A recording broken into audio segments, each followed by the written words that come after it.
অনেকের বন্ধু সংখ্যা কম হয়, আবার কারো অনেক বন্ধু। একজন মানুষ কতজনের সঙ্গে ভালো সম্পর্ক রাখতে পারে গোটা জীবনে?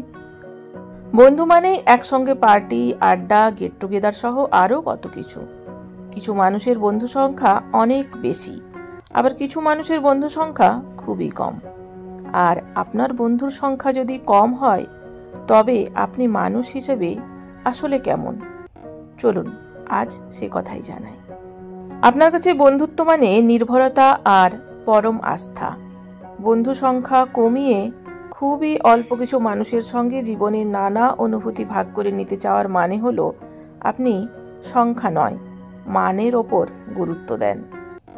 কোন সম্পর্কে বিনিয়োগ করতে হবে আপনি তা জানেন। যে মানুষদের সঙ্গে আপনার বন্ধুত্ব গভীর, তারা আপনার সত্যিকারের বন্ধু। গবেষণায় দেখা গেছে একজন মানুষ তার সারা জীবনে আত্মীয় স্বজন, সঙ্গী, সন্তান, বন্ধুবান্ধব মিলিয়ে 150 জনের সঙ্গে সম্পর্ক ভালোভাবে মিলিয়ে নিতে পারেন। এর মধ্যে জীবনের বিভিন্ন পর্যায়ে যুক্ত হওয়া গভীর বন্ধুর সংখ্যা 5, আর সেসব বন্ধুত্বের গড় বয়স 20 বছর।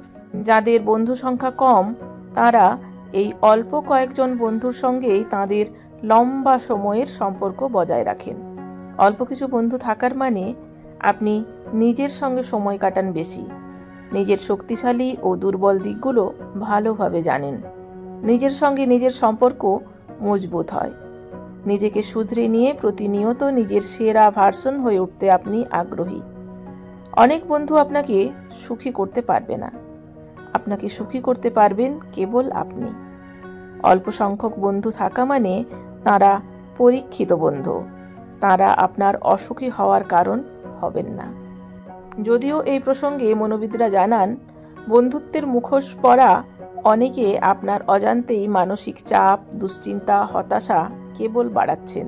অল্প বন্ধু থাকলে সুখী হওয়া সহজ হয়, আর আপনার কাছে সব কিছুর ঊর্ধ্বে মানসিক শান্তি। আপনারও কি বন্ধুর সংখ্যা কম নাকি বেশি? অবশ্যই কমেন্ট করে আপনার মতামত জানাতে ভুলবেন না। সবাই ভালো থাকবেন, সুস্থ থাকবেন। ধন্যবাদ।